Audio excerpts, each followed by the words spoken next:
Vasudevaya. Haribol. So,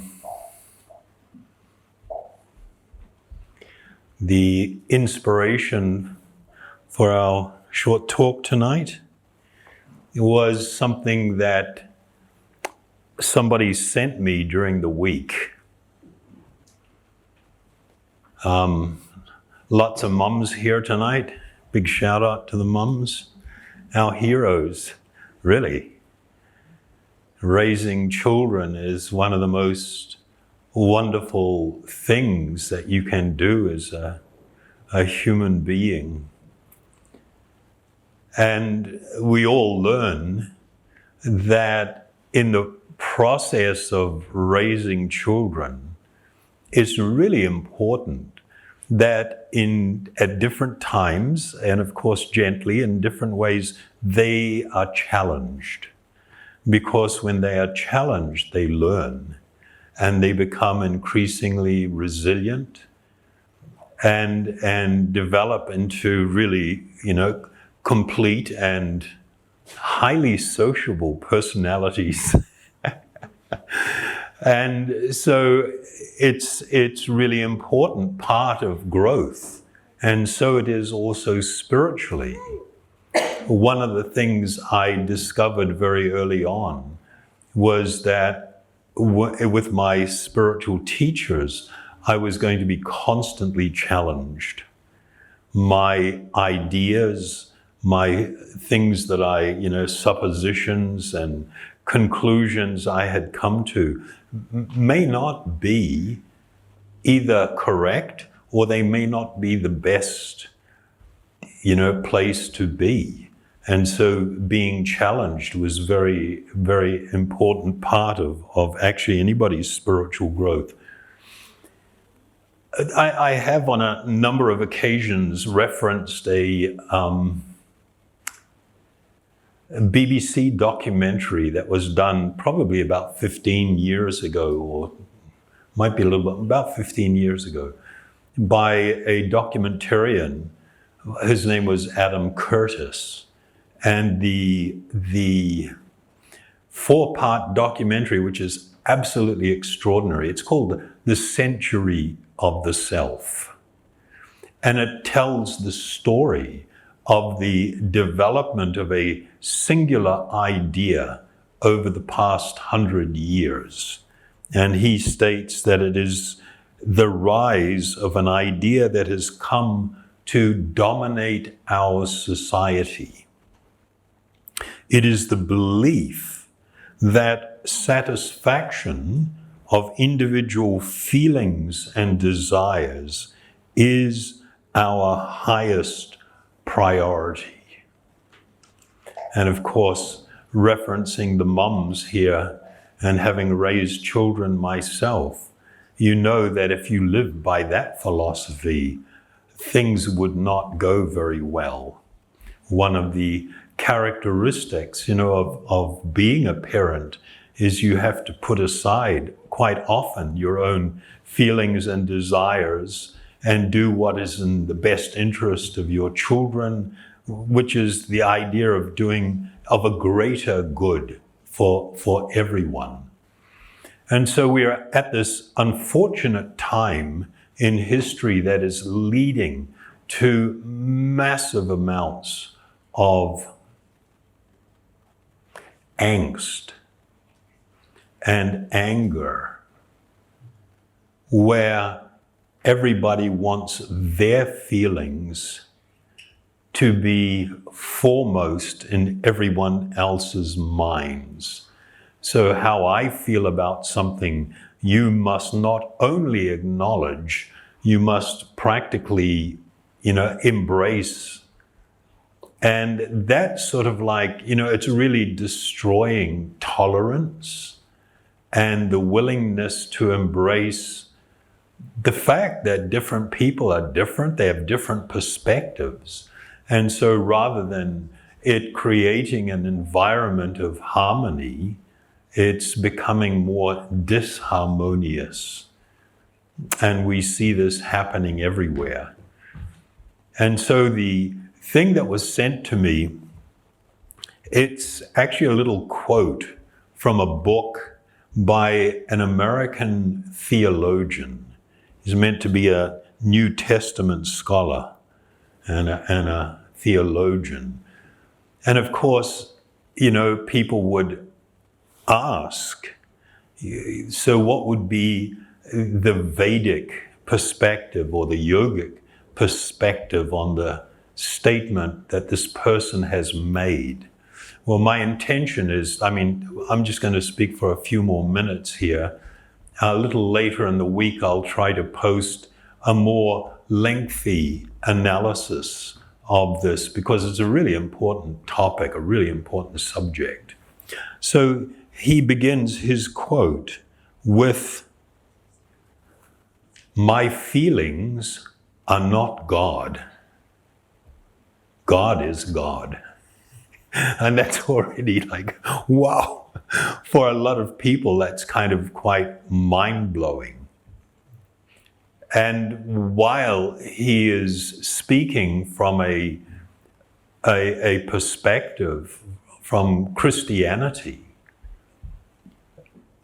our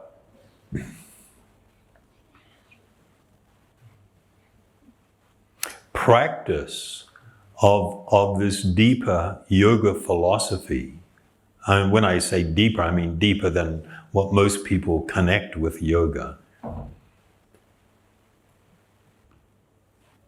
teaches that yes, there is a higher spiritual reality. There is a higher spiritual truth.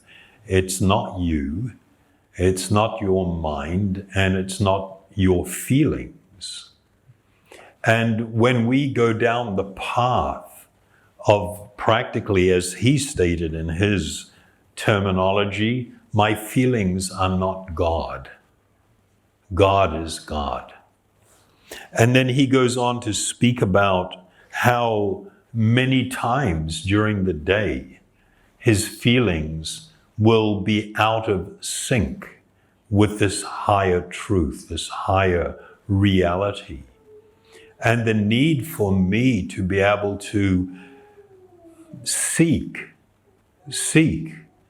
to align my feelings with this higher spiritual truth or reality is of tremendous importance.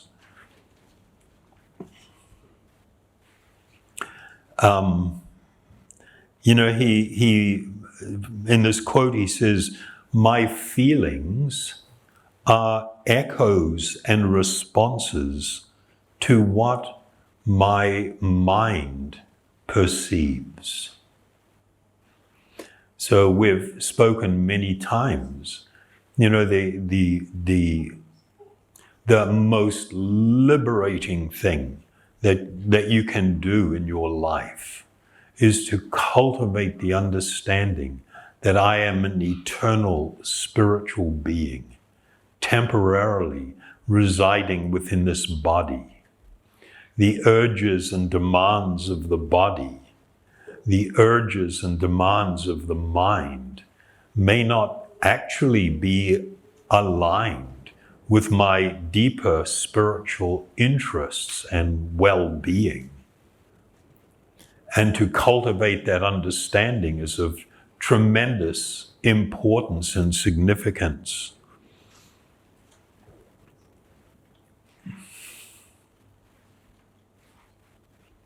He states that my feelings can be often out of sync with the truth. And when that happens, and it happens every day in some measure, I try not to bend the truth to justify my imperfect feelings, but rather I plead with this higher transcendent reality to purify my perceptions of your truth and transform my feelings so that they are in sync with the truth. it's not even possible for me to stress how critical and important this is, and how this single truth is not only so much lacking in the world now. I mean, we have a situation where if you are on social media, if you use the internet, you are being encouraged and taught to become enraged and polarized, and to become deeply upset by other opinions that don't seem to jive with you. And of course, this has a terrible effect on our well-being, on our peacefulness, on our happiness. And so the need to cultivate this skill, it's a skill, where we learn to put our feelings and emotions sometimes on hold, and to step back and to truly consider what is in my best interest. My general advice when we run mindfulness and meditation courses is that when emotions arise, our feelings arise, whether positive or negative, it is generally a bad idea to impulsively act on those emotions and feelings. I advise that you should not make commitments, speak, make decisions, or act in highly emotional states where feelings have taken over. That for us to become free, it means that we step back from this control, these things that control us, these urges, that we take charge of our life by considering what is truly in my best interest and the best interest of others, and act on that. Okay, that's the little message for the night.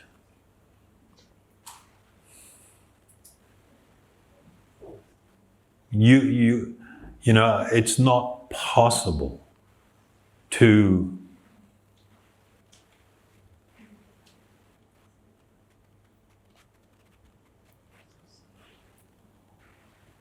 fully appreciate how much damage, how much pain, how much unhappiness and suffering is occurring in the world because of this particular problem. The massive rates of mental illness, of addiction to pharmaceuticals, legal or illegal,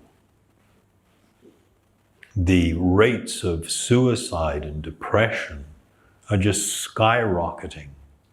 And one of the principal things feeding it is this particular issue, where I think my feelings and my desires are God. I must worship this, I must follow this no matter what. And that's a really bad idea. So I will chant. The mantra will be Gopala, Govinda Rama, Madana Mohana. It is through this chanting process that I become connected to that which is transcendental, that which is spiritual. By engaging in this process, I immerse myself in an ocean of spiritual sound, and it will transform me. It'll purify my heart, my mind. It will bring about increasing spiritual experience and realization.